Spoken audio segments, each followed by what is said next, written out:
arjayitvākhilān arthaānbhogānāpnoti puṣkalān nahi sarvaparityāgamantareṇa sukhī bhavet.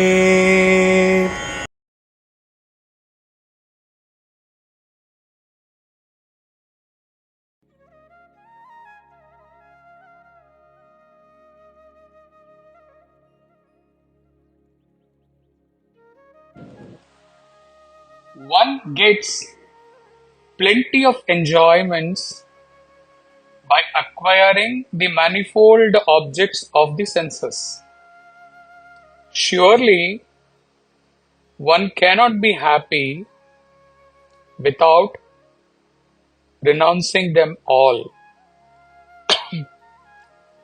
The two sentences in this verse, they appear to be contradicting each other. How? In the first line, Ashtavakra says, one gets enjoyments from objects of senses.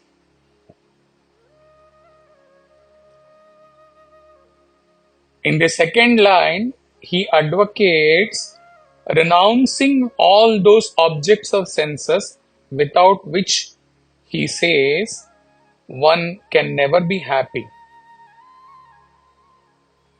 How? If he gets enjoyment from objects of senses, that enjoyment is supposed to make him happy. But he says only by renouncing all those objects of senses, one can be really happy. What is the message here? True happiness is possible only when all enjoyments are renounced. Or, true happiness is never there in the objects of the senses. Till the time a jiva is immersed in enjoying various objects through his senses, which he had been desiring all the time, with his desires fueled by his vasanas, he can never get the glimpse of that true happiness or bliss, which Ashtavakra is referring to in the second part of this verse.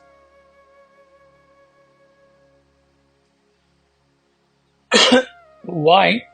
Because his mind will continue to be in a state of restlessness,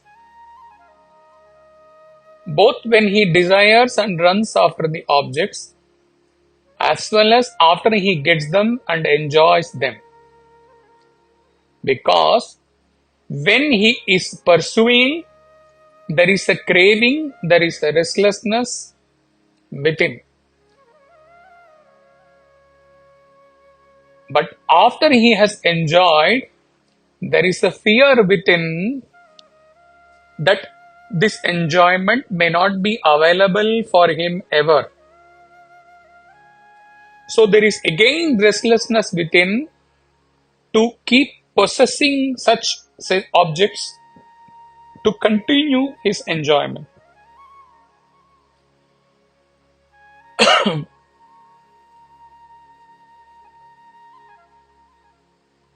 Since he has imagined all the happiness to be hidden in the objects pursued, he misses, as this was given earlier also in a verse, he misses on that fraction moment of true happiness when an enjoyment gets completed and the mind is at total rest. if he can tap the source of happiness, which he got in those fraction seconds before the mind jumped to the next object of enjoyment, if he can tap the source of happiness through bhakti or jnana, then he would realize that he in fact can experience that happiness within all the time, and he need not pursue objects for getting that happiness at all.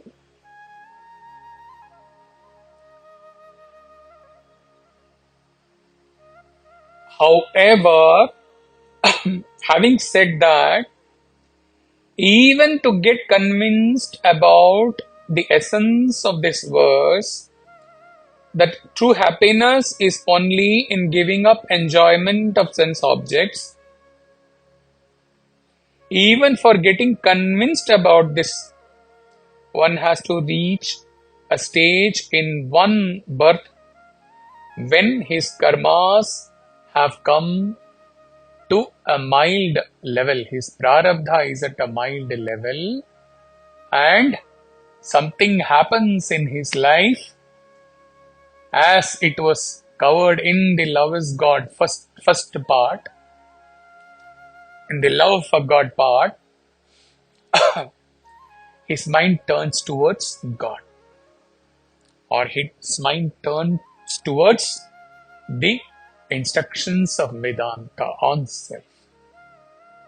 Even for this getting convinced or turning his mind towards the source happiness, God realization, one has to have cleared all his acute prarabdhas in many births, and in one birth, when the prarabdha is mild, he comes face to face with the self-inquiry on what is true happiness. Till the time his prarabdha is acute, one will never realize the difference between happiness in sense objects and happiness in spiritual sadhana at all. He is bound to say, what? I am enjoying my life thoroughly. I am happy in all respects. I eat, drink, I do merrymaking, I go around, I enjoy my power in my workplace, in the society. I get appreciated for any of my work in the workplace or outside. I enjoy dressing, I enjoy outing, I enjoy movies, I enjoy travel, I enjoy so many other things. How you can say that I am not happy? So, like Gandhari, his eyes are blinded with this ignorance. And even for the efforts to unblind himself,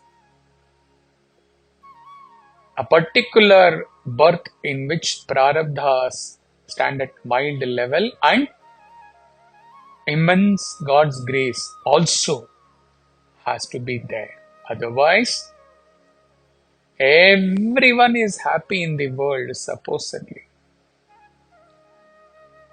So there is no need for self-inquiry or searching for true happiness at all. It will all seem very utopian and very unrealistic and very unwanted if we tell them that true happiness is only within. True happiness is only in realizing God. True happiness is only in giving up all your enjoyment in sense objects. For all of them, one can pray selflessly for them to know what is true happiness and how vacuum is the happiness in sense objects in the world. Rather, we have to go beyond even the prayers, and we have to just share our love with all. Pure love.